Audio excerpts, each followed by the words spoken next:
that 10-year process, about 2 years ago, I was started to be there was interest in the community about me running again. I was adamant I didn't want to do it, and so there was a plan that was proposed.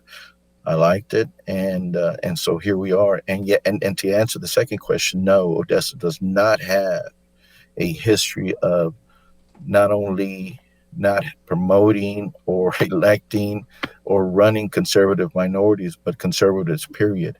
One of the things that has been overlooked in this campaign that District 1 City Council member Mark Mata, who is also a Christian Republican conservative, is the first Latino has ran in the predominantly south side of Odessa, which is basically 90% Hispano, and he is the first Hispanic has ran in 30 years, and is the first conservative Republican, open conservative Republican that has won in that district in over 70 years, and it's the first. So we set a lot of goals, and we accomplished a lot first in this election, and I think that's going to continue. It's always hard. It's always hard to be the first, Yeah. but nonetheless, is that Um, broken down the road. We're here, and the council right now is reflective of the population in Odessa. We have three women on the council. We have two 70-year-old white gentlemen that are on the council, two Hispanics on the council, and one black city councilwoman. So it's very, very reflective of what Odessa represents in today's 2021. wow, that's incredible. Mayor, tell us a little bit about your background and your story, and also give us a perspective about Odessa. I'm from Colombia. I'm Colombiana. I came here in 1997. So I hear You've about. never been to Odessa? I never been to Oh, dear Odessa. Lord. So what is the population? So tell us a little bit about Odessa, and also I was reading that you're a business owner also. Yes, I've got two. I got a construction company and a roofing company. Right now, they're not flourishing at the moment. I do have an oil field service company, and that's where I'm doing. That's where I'm at right now. And so my story is real simple. I am the youngest of three. I was born to Jose Ángel Joven Jr. out of Del Rio, Texas. Mi mamá es de Ciudad Acuña, México, Coahuila, México. By the way, Mayor, My mom is. I was just there last week in Acuña at Oh, were you? Manuel's. I have not been there. I had lunch at Manuel's in Acuña. Oh wow, well, I'll tell you one thing. I haven't been there in a very very long time. Really, I think that basically the family I have now is all in Del Rio. No one in Acuña. Mi abuelito era trabajaba por the municipal court or something like that. I can't remember, but he was involved in politics. Um, the story is real simple. My parents met in '52. They got married, moved to California. My brother and my sister were born there. They moved down here for the climate. My brother had an asthma and wind up in Odessa because of the work. I was born in '65. I was born with some disabilities. It took me several surgeries and a lot of rehab, but I lived a very normal life. Attended schools in West Texas in the local area. I basically they were all segregated schools. Uh, the segregation did not reach Odessa until 1982. Justice Department sued the school district where they wind up desegregating. So I predominantly went to minority schools. Odessa has been a reflective of that. It has been behind the curve. It's been not progressive in the civil rights movement. There has been some discrimination to a certain point. But the thing is, I never grew up with that being a crutch. My parents were born in 1930 and 33. And let me tell you, the one thing they said, nadie sufrió como nosotros sufrimos. En la época donde nosotros nacimos, ahorita los jóvenes y los que se han criado en los 70s, 80s, 90s, no sufrieron como sufrieron ellos. Entonces, they never used it as a crutch. They never allowed us to be that. The sky was the limit. And the thing is that we were taught values and sweat equity in order to obtain what we have. And that's what I grew up with. And to this day, my mom, losing my mom this past year in August. And it's real interesting that you said that you came in 1997. My mom was un residente de los Estados Unidos y en 1997 su deseo es que quería ser ciudadana. Hmm. Entonces, what she wound up doing is I took her to go to El Paso to get uh, the test, and she passed it. She became a citizen, and so in 1998 was the first time she was able to vote as an American citizen. Good for And her. in that vote, yeah, and that and when she cast her vote, her first vote was in a municipal race, and her first vote was for her son in re-election for the city council. You know, And What I, an yeah, honor. it's her story. And sorry if I get a little emotional, but losing my mom was very tough. And so, in the midst of this election, I lost my mom. yeah. Well, we're, And obviously, it sounds like your mother still lives on through you, Mayor. I mean, obviously, she instilled her values on you. But I got to share with you a similar story. I became the first immigrant Hispanic ever elected citywide in the city of Houston. I was also the first immigrant Hispanic ever elected countywide outside the judiciary in Harris County. But my father was the same way. My father died 2 days before his 90th birthday, and he lived in the United States for over 50 years as a green card holder, as a legal resident, permanent resident of the United States. But I think he felt that he needed to vote for me, so he became a U.S. citizen. And federal judge Lynn Hughes came to city council, city hall, and swore my father in. And one of the things my dad was able to do before he passed away was to vote for his son for the third term of the Houston City Council. So I understand the emotion.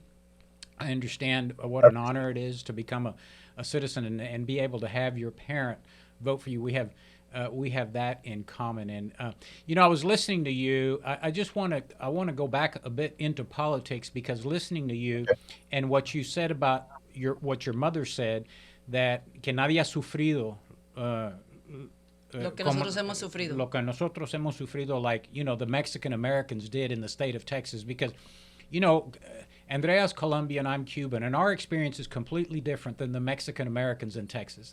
The Mexican Americans in Texas went through a really tough time. I mean, there were poll taxes, and they were treated almost as poorly as the African American community, and people don't understand that.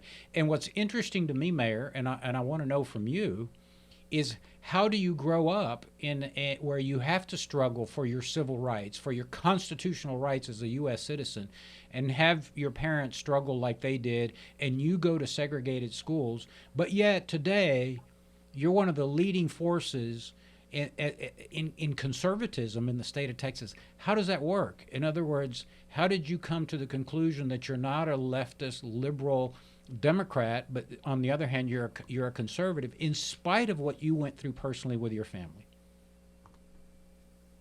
it's it's very simple, and I tell this to everyone. And when I have the opportunity to talk to other Hispanics, it's simply this: I refuse to be a victim.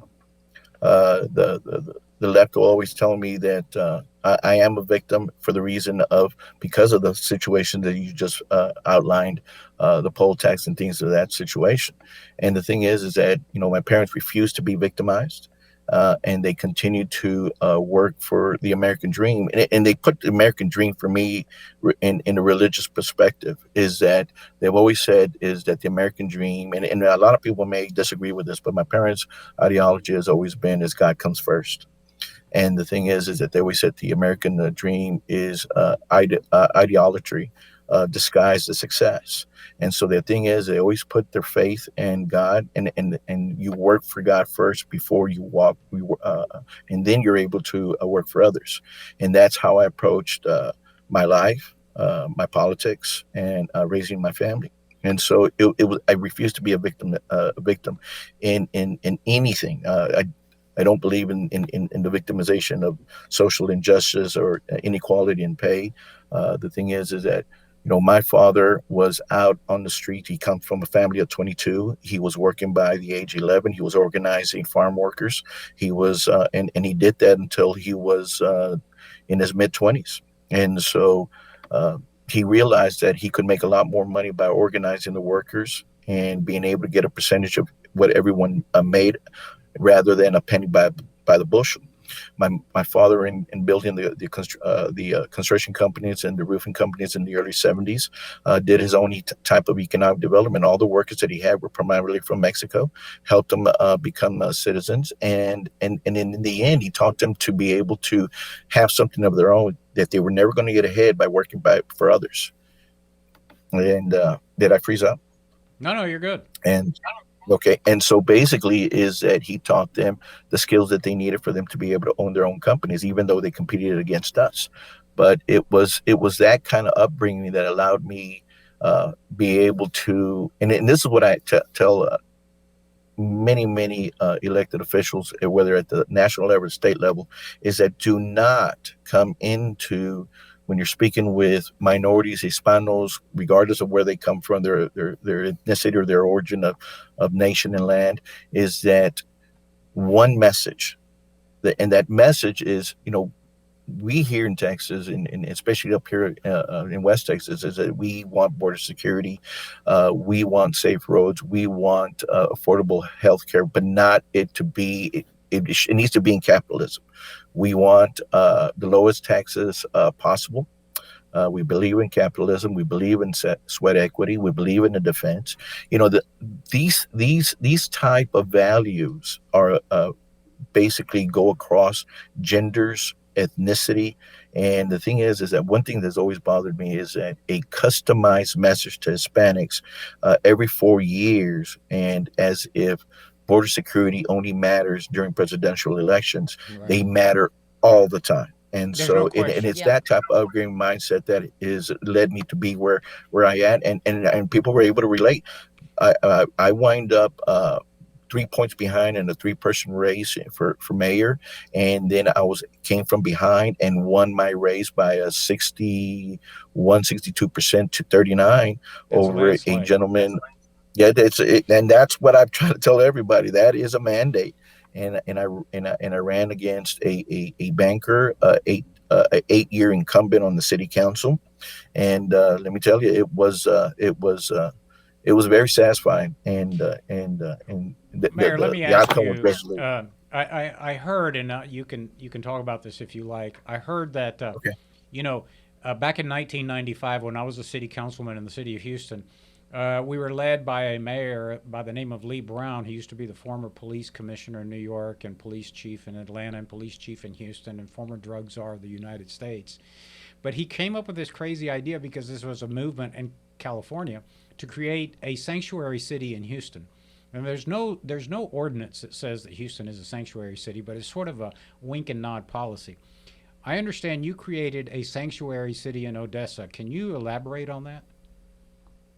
Well, it's not a creation. Basically, what happens when we got into the runoff, it I had been censored by the media. I have always been an advocate for for life, and so basically, I laid it out that I wanted to create a sanctuary city for the unborn, a safe haven, and outlaw abortion in Odessa. 18 cities throughout the Texas have already done this. There's going to be a May 1st election, as the citizens in Lubbock have put it on the ballot. And so this is something that we are pushing in a city of over 120, 140,000, would be the right now would be the biggest, unless Lubbock does it first. And so Yeah. it, and so that's basically what I have been advocating and pushing, and the work continues. And I put that in the campaign. And this is not it wasn't a campaign platform. We did three things here in Odessa immediately after the election when we won in the runoff. We had a day of prayer, repentance, and fasting. And the second thing I did, I made a proclamation. We declared City of Odessa and Ector County, where God is Lord and He rules, and that's what we serve first. God cannot put blessings on the land, on our nation, our state, and our city until we repent. And so those were the two things of what I call my three-legged stool platform. The third will be outlawing abortion in Odessa, Texas.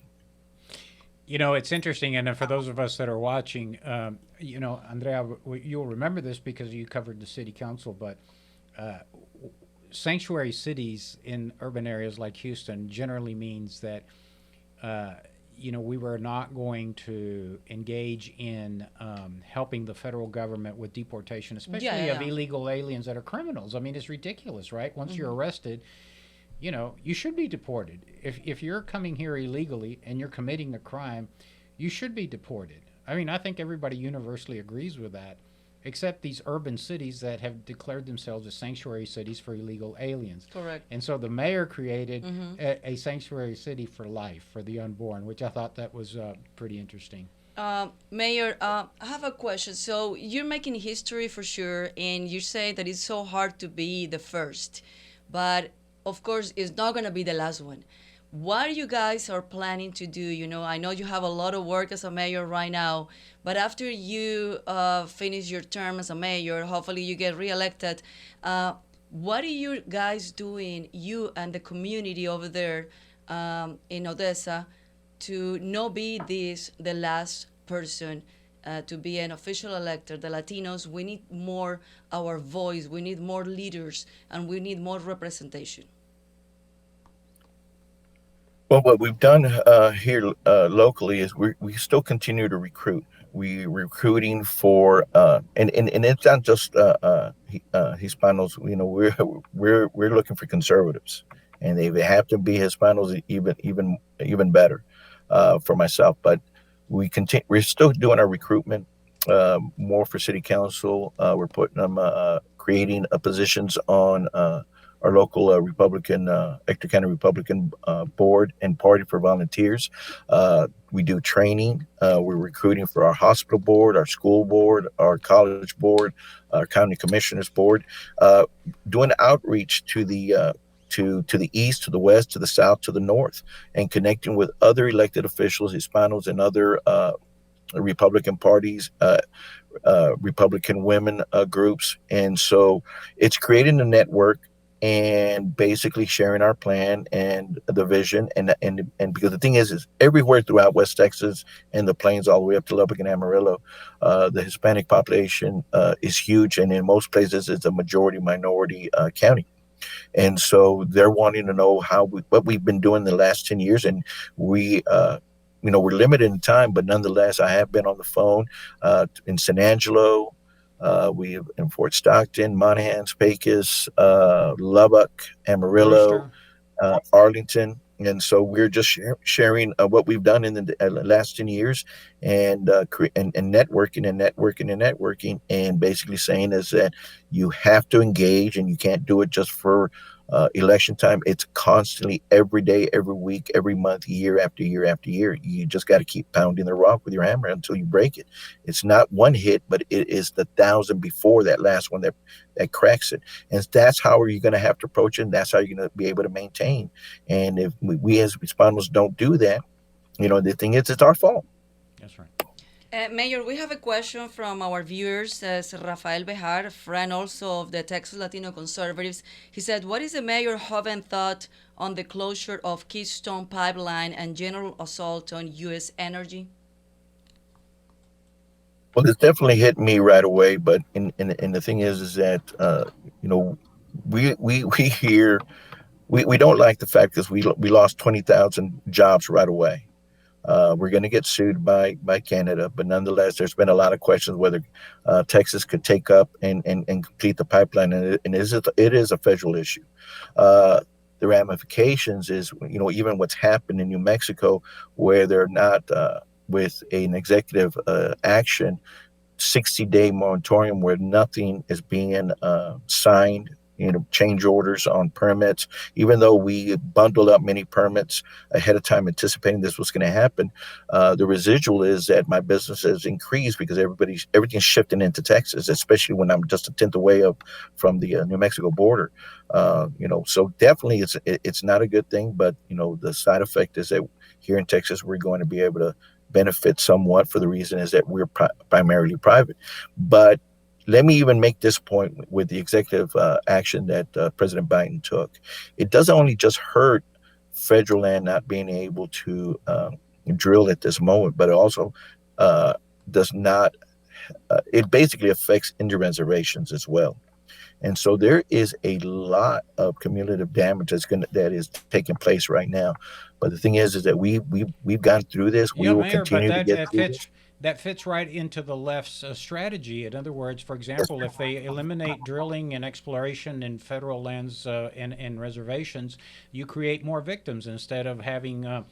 Our Native Americans be self-sufficient and participate in the free sir. market and become drillers and transporters of pipe and uh, they're going to look to the federal government for more cheese, right? That's the mission of the Democrats and the left is to create victims and to look to the federal government to provide el chequecito todos los meses para que Yes. usted pueda comer. I mean, that's just Yep. ridiculous. Yeah, be dependent on the government plantation is Yeah. Right. exactly correct.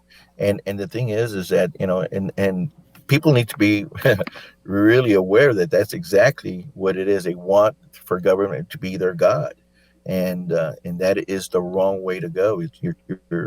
And the thing is that I it, it just it just blows all of our mind here in West Texas of what um, everybody that voted for this presidency of what they thought what they were getting with this, and so it is disheartening to see, but we knew it was coming down, Yeah. and but nonetheless, we have to deal with it, and we've overcome so much. We were hit with the pandemic, we were hit with the I mean, at one point, if you guys realize, we were negative seven $37 per barrel in May of last year, Yeah. Right. and we overcame all of that. And so we're going to continue to strive, and we as an American people, we as Texans, we as West Texans, we're not going to stop. We were leading the nation in oil production, and we're going to continue to do that. One thing that we do have to be very careful, not only what the executive session, but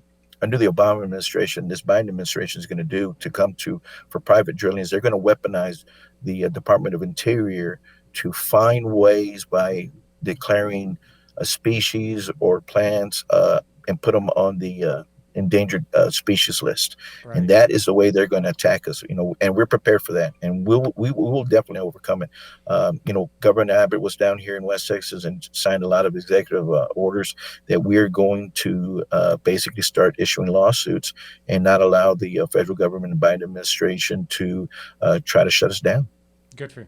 Well, Mayor, look, we know you're a hardworking Tejano. We are honored that you took time out of your schedule today out on the high plains on the border of New Mexico to spend a few minutes with us and tell us what's going on up in Odessa. We look forward to meeting you in a couple of weeks, and we want to invite you back. So whenever you have something to share with us, make sure you reach out to Texas Latino Conservatives. Also, follow us on Facebook and share it with your friends. We do this every week, Yep, and well, we'd like to perhaps when we come up to Odessa, maybe have you live and in person. And so keep up the good work. We're proud of Tejanos like you, Mexican Americans that have worked through, as your mother said, so much, suffered so much with respect to discrimination and the lack of being able to enjoy the civil rights guaranteed by the U.S. Constitution. And in spite of that, you guys are still hardworking Americans, Texans that contribute to the economy, contribute to your community. So we're very proud of you. It's been a real honor to have you. Andrea, despídete del alcalde. Alcalde, muchas gracias por haber aceptado nuestra invitación, por habernos dado su tiempo, media hora de su tiempo ahí en su oficina móvil.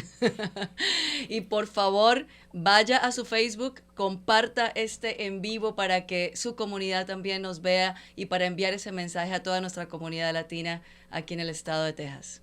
Muchas gracias. Enjoy your yes, day, Mayor. yes, but the and let and keep defending the Republic of Texas. Thank you very much.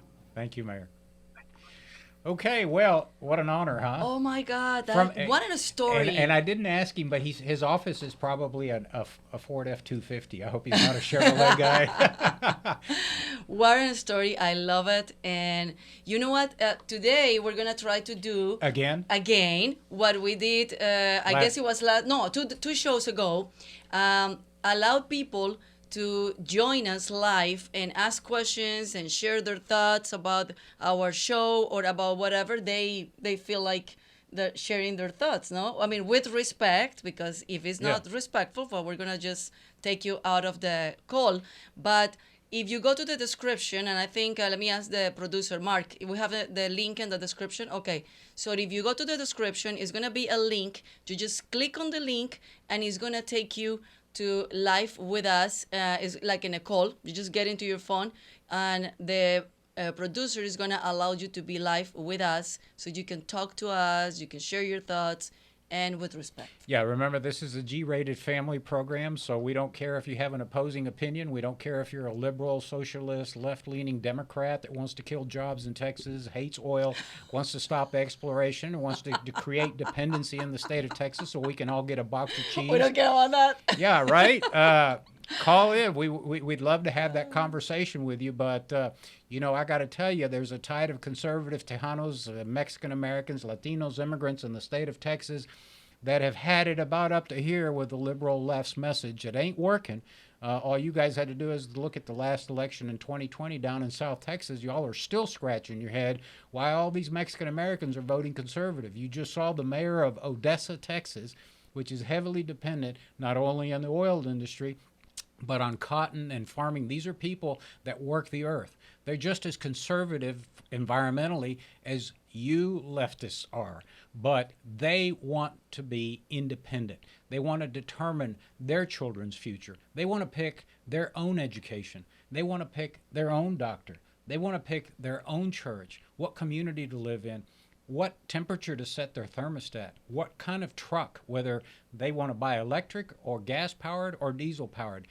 That's Texas values. We want to make our own choices. And so we do welcome opposing views, but remember, make sure that it's G-rated. So again, if you go to the description of are this you live, rolling your eyes at my long-winded... I'm laughing. You make me laugh so much. I love it. I love that speech. But if you go to the description of this video or this live, you're going to see a link. Just click on the link, and that way you get into the call, and then our producer is going to bring you live with us, and we can discuss any subject that you guys like. We have Mr. Orlando. He is by opinion, but he also can answer your questions.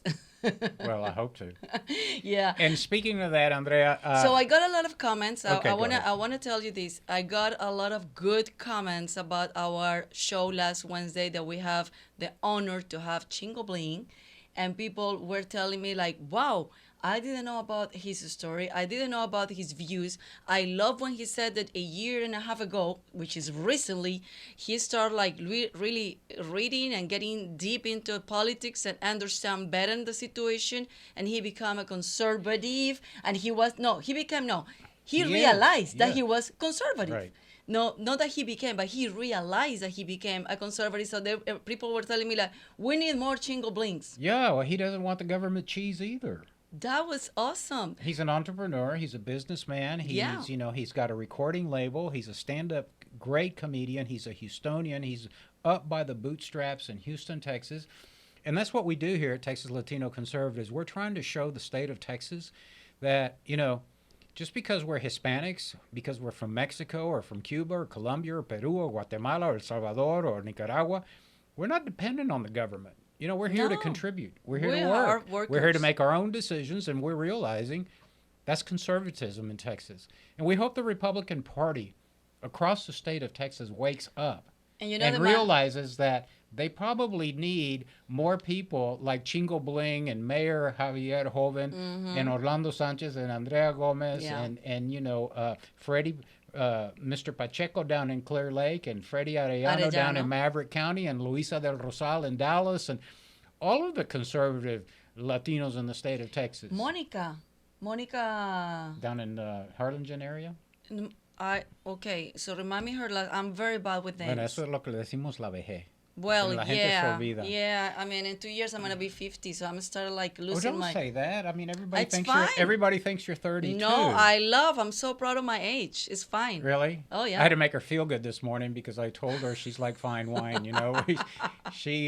So I'm very proud of my age. But yeah, Monica Remember the last name? No me Monica. acuerdo. Okay. I mean, we got seven. But she I'm just- older than you. How She's much? running. She's running for for Texas Congress or U.S. Congress. There's no Texas Congress, really. There's a Texas House and the Texas Senate. Well, okay, You're the thinking U.S. U.S. Congress. Congress. Okay, I'm gonna look for it because really, Mónica de la Cruz. You see, mira, Monica's watching? I love you, Rafa. I love you, Rafael Bejar. Oh. Mónica de la Cruz. TPPF is paying off. Texas Public Policy Thank Foundation. you, Rafa, for paying attention and for helping me out on that. Rafa Bejar is a paisano. He's a Cuban immigrant. And he said that he's gonna come. He wants to come to join us live in our show. So we need to. Okay, we've had him on before. He can't hog all of our time. Well, Well, anyway, Texas Public Policy Foundation is a nonprofit organization in Texas. It's essentially sort of a think tank that produces a lot of policy positions for Texans. It's available for any Texan. And they also they do a great service in the Texas legislature every 2 years when we have the Texas House and the Texas Senate meeting in Austin, which thank God is once every 2 years, which is going on now, the legislative session. Texas Public Policy Foundation actually testifies before committees and provides information to senators and legislators on policy positions, whether it's taxation, whether it's health care, whether it's creating tax increment reinvestment zones across the state of Texas, whether it's quality education. Texas Public Policy Foundation provides an essential service in Texas. They're based out of Austin, but and we're very proud because we have a lot of friends involved in TPPF. Richard Johnson, who is a former aide to a dear friend of mine, African-American city councilman. Richard Johnson heads up their outreach and public policy positions for TPPF. So Rafa Bejar, Richard Johnson are two folks that are working really hard to get the conservative message out to diverse communities in Texas. Well, Me estás mirando como soy un poco... no, well, after you said that we cannot bring Rafa because we already No, have no, like, Rafa, I Rafa, mean- I'm gonna bring you Yeah, well, regardless. we Rafa, can- I'm gonna we- bring you. We can bring Rafa in for a Yeah, little bit. he's so much fun. Yeah. And So- he always with his big hat. Yeah, I think he's like a Floridian, but I guess he adopted Texas. Anyway, here's what I want to talk about. A lot of people are watching, because what the most important thing in the nation right now is making sure that we impeach a private citizen Yeah. and former president, right? The hell with COVID, the hell with people dying, Yeah. and the fact that we can't get the vaccine distribution organized, They now, cannot get it over. I don't what understand. what was his promise? 100 million in the first 100 days, and we're it's just ridiculous. I know. So the big important thing in Washington D.C. Yeah, today's the is second spending day. time with Trump, right? Okay, so but what's interesting is He keeps getting attention. I know he keeps getting instead of ignoring him and I forgetting know. about him. No. I mean he's like getting what he wants. He was looking he's for front that. and center. Yeah. So, but what's interesting, here's what's fascinating to me, and I got a call from my former chief of staff at City Hall in Houston, and he says, were you watching this fiasco in Washington, this impeachment yesterday? I said, no, not really. But what was interesting is that he shared with me, because all the news outlets, because news nowadays is not news. No. It's somebody puts out a Twitter, a tweet, and then all the news agencies copy that. That's Yeah, how yeah. lazy they are. Yeah, And yeah. they're and the producers in news today are 27-year-olds that don't understand that we have a constitution in the United States that actually identifies what's called the separation of powers. We have three co-equal branches of government. We have the legislative, the executive, and the judiciary. Well, yesterday, all these news agencies are reporting that Chuck Schumer, a senator, the majority leader in the Senate, declared that the impeachment is constitutional. Now, you know who usually determines whether procedures and laws are constitutional or not in this country, Andrea? Tell me. The judiciary. So we're becoming like Venezuela. Oh, the hell with that branch of government, the judiciary. The Senate has declared that it is now, and Chuck Schumer in particular, that the impeachment of a private citizen is constitutional. I'm going to be You know what really is fun? interested to see what the 9 members of the Supreme Court think when that goes to them. You know what is funny, Orlando? And I get that from my family and relatives and friends that lives in Colombia, and other friends that has family in other countries, and they said like, it's ridiculous what is going on these days in the United States because we've been running away from all of those things that we see all the time in our countries, and now apparently we are follow them. Yeah. We are follow our countries. Yeah. What is going on? Well, we got Hugo Chavez, Chuck Schumer in the Senate, and so it's all about passing. We're out, going backwards. It's about passing. Como los cangrejos decimos en mi país. It's all about passing out the government cheese, and they think that because our population, at least in Texas, is becoming more Latino, more Hispanic, because we're 40%. That we all want the government cheese, and they're wrong. I mean, we want independence, we want jobs, we want, as the mayor of Odessa just said, we want access to health care, good health care, but we want to decide our own doctors. We don't want the government to tell us, and we don't want it subsidized by other people. We want to pay out of our pocket for medical services, but we want medical services to participate just like the hamburger industry does. The free market. The free market is a beautiful thing. When radiologists and oncologists and endocrinologists compete for services, the prices come down. But unfortunately, you've got the government, regulation, and insurance companies and hospitals. It's a monopoly. Mm-hmm. And so that's why it's a disaster.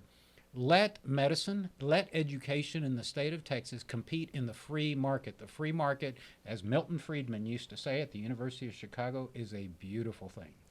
And I love when he said, the mayor said, I refuse to be a victim. Right. That is the key, because legal or illegal, with or without documents, I see the immigrants, the majority, I'm not going to say everybody, because, I mean, that will be generalized and exaggerated probably, but I will see the majority. We call that anecdotal observation. But I said the majority, they come here, and they're not looking for leave out of the government. The first thing that they tell you is like, can you help me to find a job?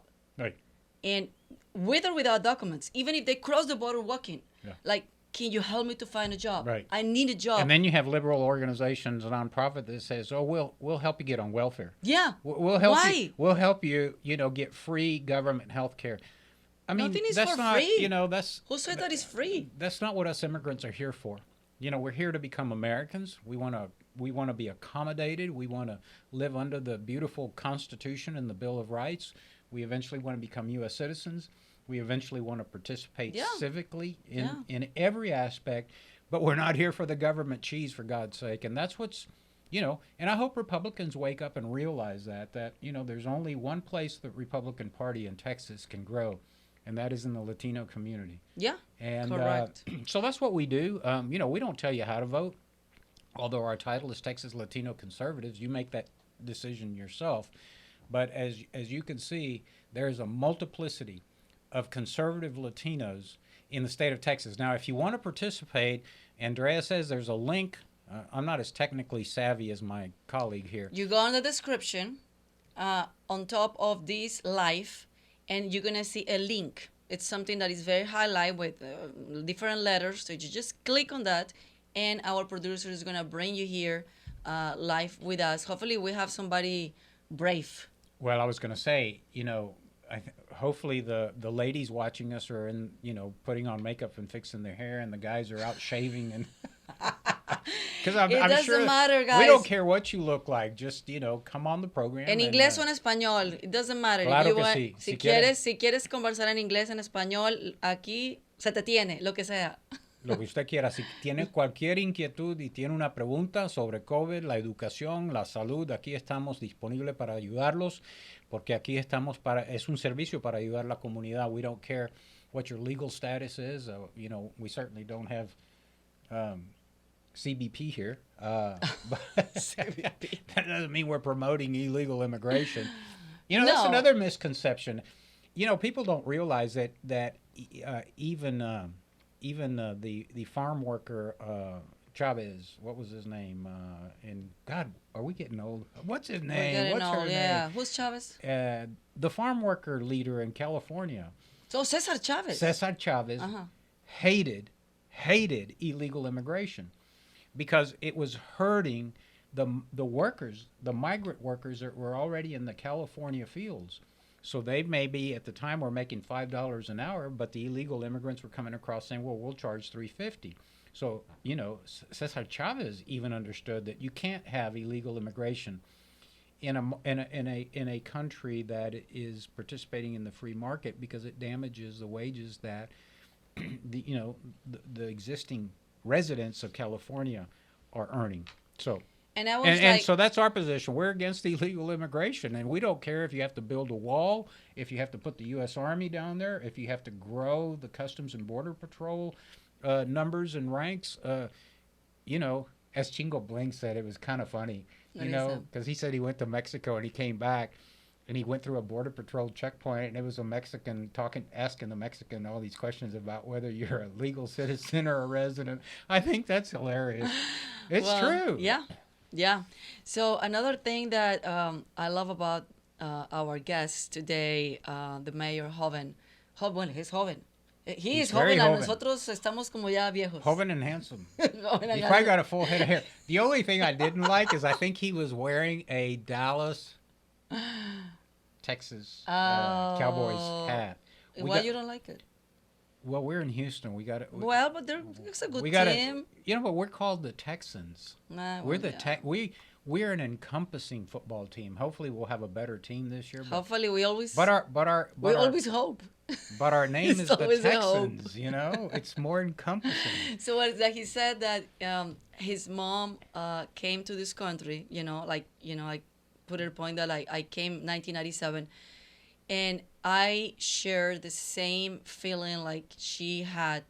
The first thing that I wanted when I came to this country, it was become a U.S. citizen, and I was so excited to vote, so excited to vote. And the first thing, when I find out that I was pregnant with twins, that was 2004, and that was the same day that I was gonna go to the citizenship ceremony.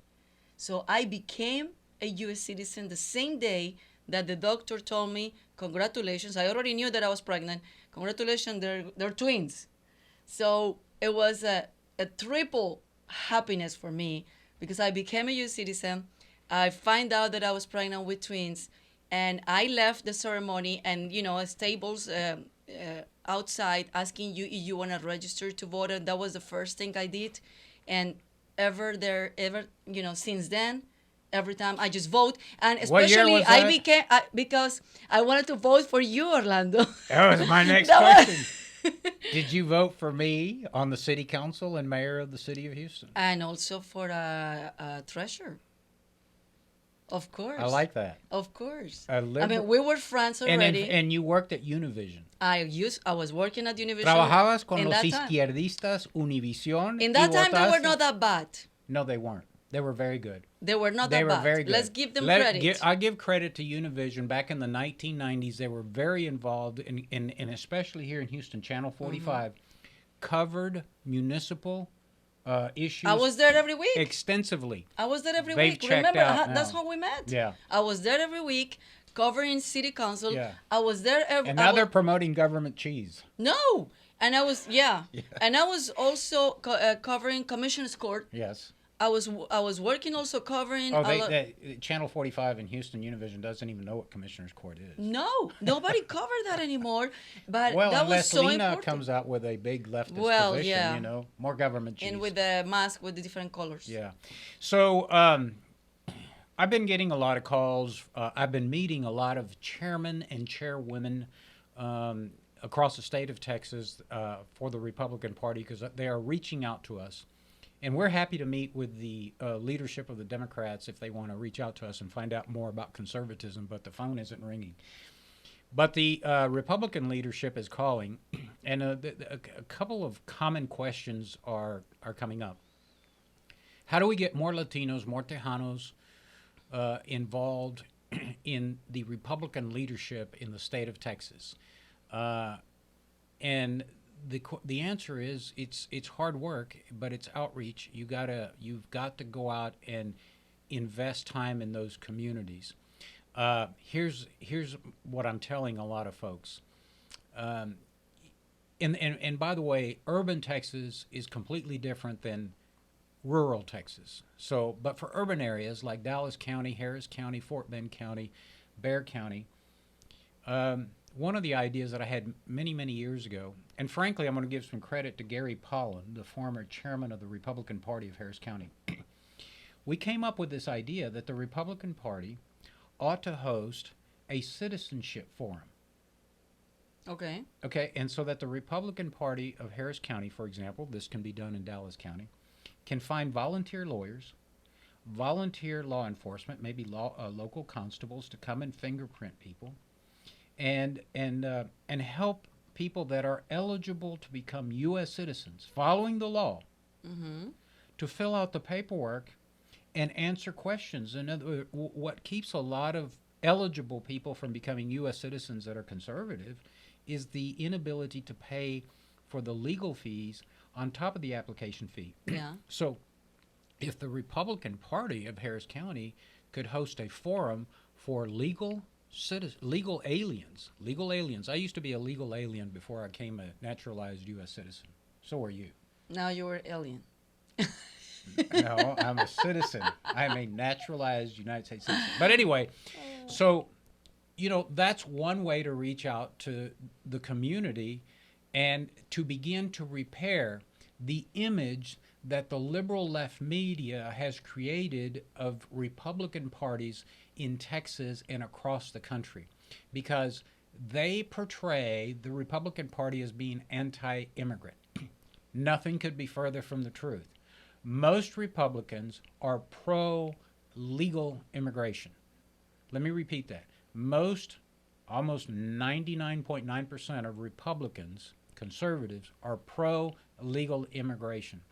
And so as the mayor of Odessa just said, we're not for illegal immigration. And so there are plenty of counties in Texas that can help eligible legal aliens apply for citizenship. That begins to repair the image that Republicans are against legal immigration. And so there are some more ideas that we have that we'll share with Republican leadership across the state of Texas. Here's another idea that I have, and I'll put it out today because we're about to run out of time. I know you're going to say I'm hogging all the time. No, you never. The Republican Party was founded up in Wisconsin for one reason and one reason only, for the elimination of slavery in the United States. And the culmination of that grand achievement was Juneteenth. It's celebrated in June in Texas. It was the announcement by federal troops in Galveston, Texas, that slaves were free. Juneteenth should be celebrated by Republicans across the state of Texas. So the chairman of the Republican Party of Texas is Colonel, we have to pay respect to his military service, Colonel Allen West, an African American. Yeah. Colonel West, we know you watch Texas Latino Conservatives live every Wednesday.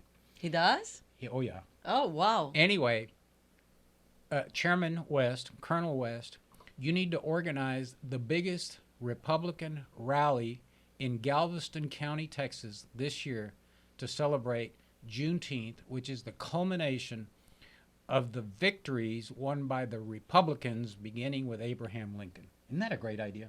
Amazing. I'd go to that event Well, and celebrate Juneteenth. we need to do... Richard Johnson, if you're watching TTPF, y'all organize that with Allen West. Let's have a massive celebration in Galveston, Texas, Juneteenth, celebrating the final days and the announcement of freedom, and that African Americans and everybody in this country will live under the Bill of Rights and the Constitution of the United States. Amen. But that's not the only thing that we should do. I mean, besides this show, besides that idea, and besides so many things, we need to do a lot. And I'm gonna read a comment. Okay, comment. I'm gonna read a comment from one of our dear friends, also businessman from Mexico, Juan Fidalgo. He said, "Great job, Orlando and Andrea. We need to make sure liberals do not infect Texas with their nonsense." Oh no, yeah, we have antibiotics for that. And we have antiseptics. do we have the vaccine? Yeah, we even have vaccines against liberalism. So If you want to be vaccinated, come to one of our events. By the way, we used to do a monthly Plática and Politics. Remember that? Mm-hmm. Texas Latino Conservatives was hosting a series of monthly meetings called Plática and Politics. Unfortunately, a lot of the good stuff that we were doing, that got the kibosh when the COVID-19 hit. We also have a very successful and something I'm really proud of called our Tough Tejano Award every year. Now we need to add a new event, Jornada de Vacunación. Jornada de vacunación contra los izquierdistas. Contra los liberales. Izquierdistas. Jornada de vacunación. I like that. I couldn't have said that. My Spanish isn't as good as ¿Y cómo lo dices en inglés? Jornada. Jornada. ¿Qué es jornada? Jornada is like a journey. A journey? Uh-huh. Oh. Como well, a vaccination journey. Vaccination journey. Yeah. La We're going to go across the vacunación. state of Texas and vaccinate everybody that wants to be vaccinated against We should liberalism. create an event like that for real. Okay, that'll be fun. Yeah. Yeah. Free tamales. Free tamales. And then Chingo Blink can bring his free Mexican vaccination. tamales, and I'll bring my Cuban tamales. And free vaccination. Yeah. Yeah. All right, we're down to the last 2 minutes. I'm going to give you, I'm Please hogging all the visit time. us in TexasLatinoConservatives.com, TexasLatinoConservatives.com. Not only watch us every Wednesday in TLC live at 11, más o menos, but please become a member, be part of this family, help us to help, and grow the community, and please help us with this big commitment that we have with the state of Texas. Nosotros los latinos somos más, los mejores somos más, y los buenos somos más. So we need to get together.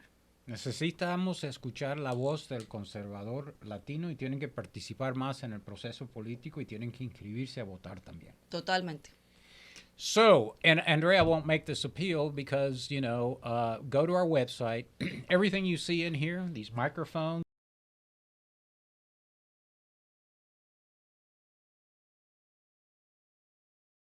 Conservatives. So yeah, we need sponsors. So if you're a clothier in Texas and you want us to wear your suits and dresses and you want, I have plenty of clothes.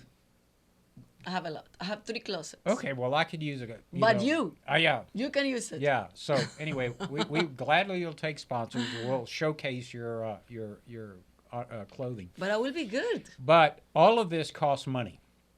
So if you like what we're doing, reaching out to Latinos in the state of Texas and sharing our conservative values, make a donation. I don't care if it's $5, $10, or $75. Go to TexasLatinoConservatives.com and hit the donate button. Also, you'll see a lot of our press releases. You will see El Chisme, which is our monthly newsletter. You'll see our Leadership Latino, which are seminars that we conduct across the state of Texas where we educate, we motivate, we train the next wave of conservative leaders in the state of Texas. They're young people that are eager to lead the state of Texas. And Andrea, I'm always amazed how many young conservatives are on Texas. So go to our website, TexasLatinoConservatives.com. Check us out, make a contribution, and we'll see you guys next week. We're out of time. And if you like this information, if you like this video, please like us and share this video with all the family and friends in your Facebook. Nos vemos el próximo miércoles. Hasta la semana que viene.